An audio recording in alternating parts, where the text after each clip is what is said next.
Once again, congratulations, graduates. And now may I call on to Miss Emma Anastasio of BS Computer Engineering 44, summa cum laude, to deliver her valedictory address. I would like to greet our honorable guests, professors, parents, and especially my fellow graduates. A pleasant afternoon for everyone. My biggest regret during my college stay is studying. Just studying and not doing anything. Academics dominated my life. After all, being the daughter of such a great professor here in the university is a pressure I must bear.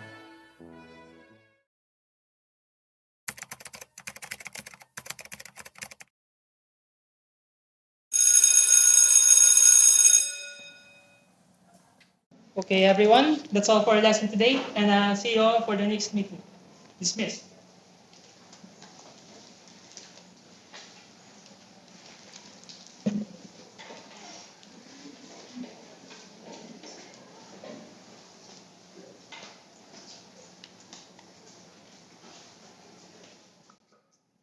Yung Emma, yung subject na yung calculus siya, wala ka pang balak umalis.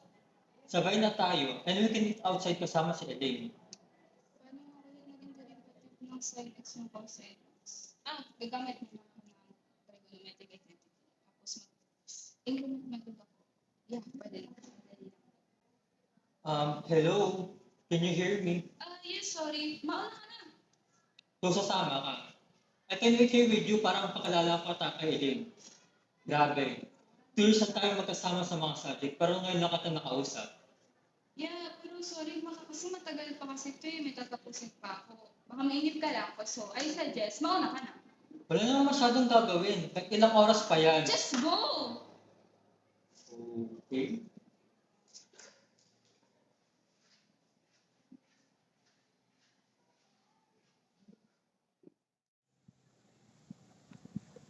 Emma,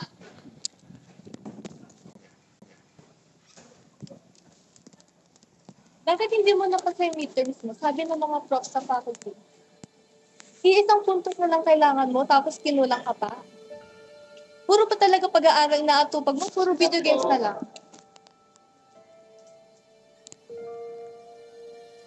Ang nakakainis doon, nanggaling pa sa prof mo yung balita. Bakit? Wala ka bang balak sabihin sana sa akin? Sorry po, ma. May naging groupings po kasi kami, tapos inuna ko po yun kaysa mag-review. Marami po kasi ako naging rules doon since yung mga kagrupo ko po, hindi daw po nila alam paano gawin yung parts nila. Kaya hindi ko po natupag mag-review. Gumagawa ka na naman ng dahilan mo.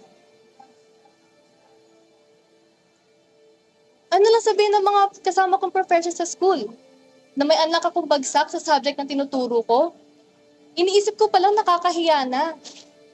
Sorry po, ma. Babawi na lang po ako sa ibang mga requirements. Aba, dapat lang. Kasi hindi ko masigmura na may anak akong bagsak sa calculus. Hindi ka gumaya sa mga pinsan mo.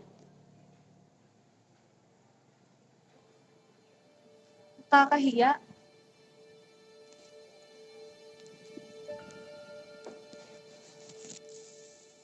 Hindi ko nga alam kung anak mo ba talaga ako eh.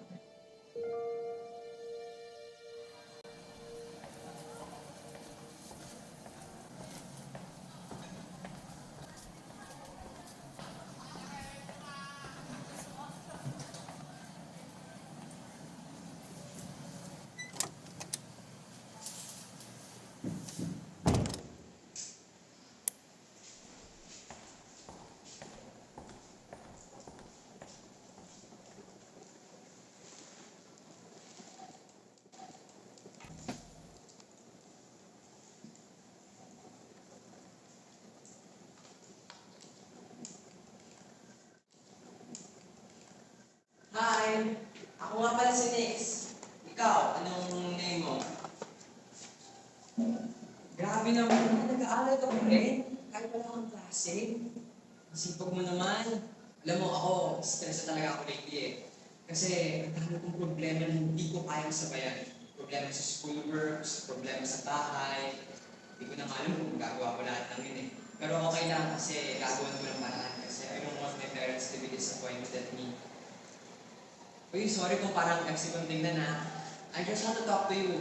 Pero, nag-ring na yung bell ha. See you around na lang. Mauna na ako kasi may klase pa ako. Thank you.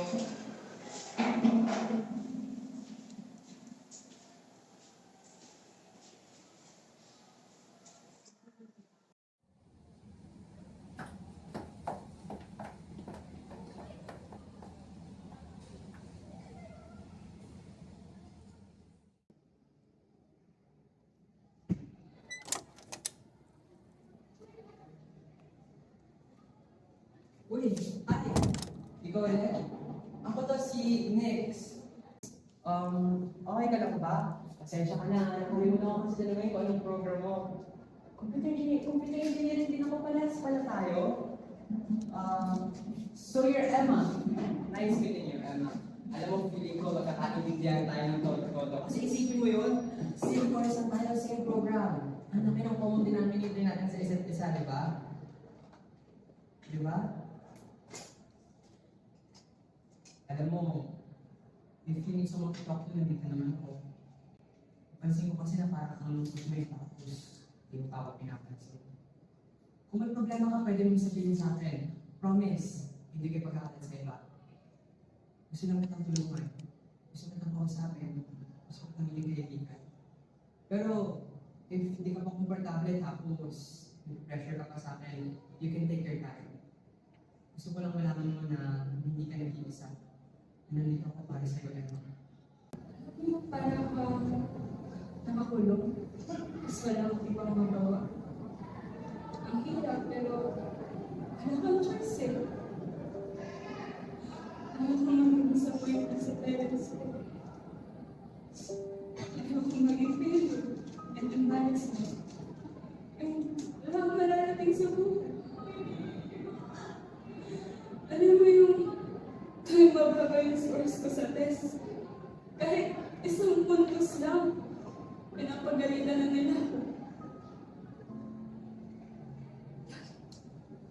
Lagi nilang pinaparamdam sa akin na ayaw na taas. Na dapat hindi lang ako magaling. Dapat ako yung best sa lahat. Alam mo yung mahirap. Yung puro pag-aaral na nga lang yung inaatupag ko. Pero never yun magiging enough para sa kanila. Never magiging enough yung efforts para sa kanila. Stress talaga yung nagdadaanan mo. Kaya ako rin kasi gusto sa pag-aaral eh. Pero ako, kahit stress na ako, pinipili ko pa rin maging masaya. Pinipili ko pa rin maging positive paminsan-minsan. Kahit mahirap. Kasi, ang hirap naman nun, di ba? Stress na ako, tapos lumulog pa. Di saan ako lulugar? Kaya hinahayaan ko na lang minsan yung sarili ko na experience yung mga bagay outside the school.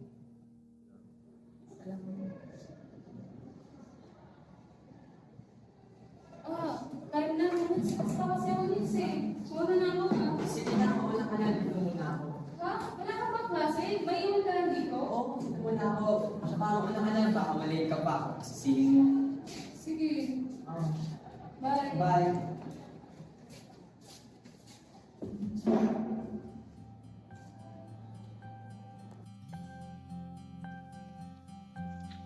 Oh, ba't ka nakatingin sa akin? Wala lang. Napansin ko lang kasi na parang mas okay ka na ngayon compared sa una kitang nakita.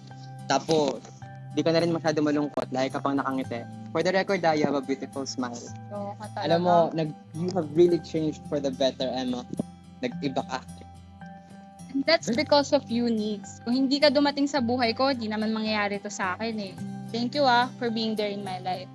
Dahil sa'yo, nagkaroon ako ng someone na makikinig at nakakaintindi sa akin. And dahil doon, nagkaroon pa ako ng best friend. Alam mo, marami naman talagang gusto makipagkaibigan sa'yo eh.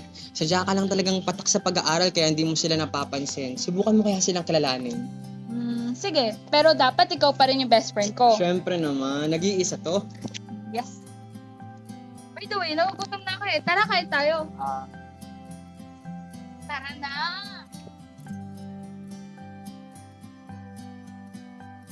Oh, Emma, nandito ka pala eh. Kanina ka pa namin hinahanap. Aayaan ka sana namin kumain if that's okay with you. Okay lang naman sana. Kaso may kasama ko eh,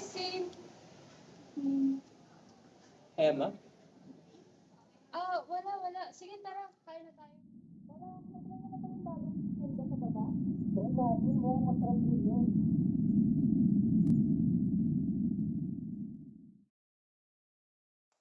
Okay, class. If there are no more further questions or inquiries, then we shall dismiss today. See you all in the next meeting. Ayan, sir.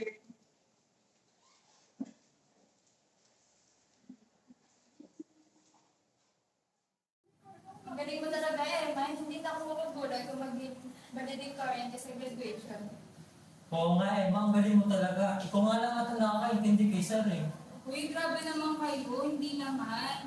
Pero kung kailangan mo ng help, pwede ko naman kayo tulungan. Talaga eh, ma. Pwede. Oo naman. Di ba mga friends ko naman tayo? So, that's fine. Emma, paano ba ito? Hindi ko kasi masyadong maintindihan yung discussion ni Sir kanina eh. Tingin ka? Ganito lang yan.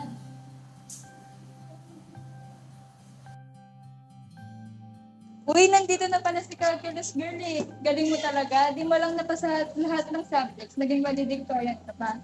Sana man lang gayahin ka ni Ming Ruchi.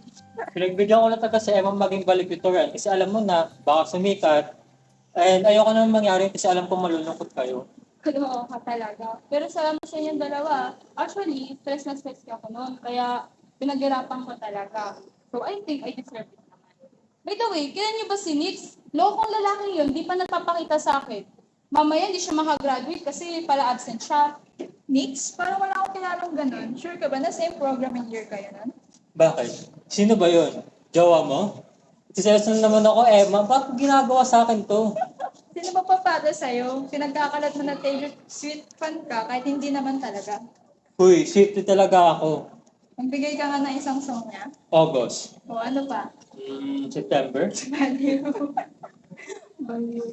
Pero loka talaga ni Brucci.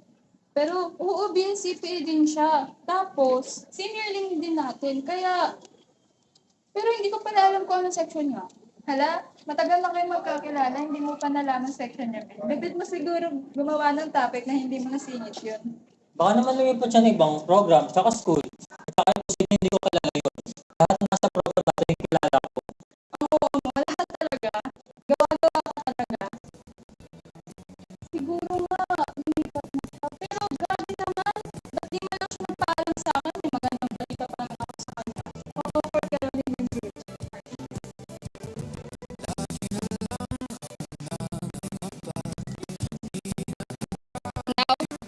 Come to my senses.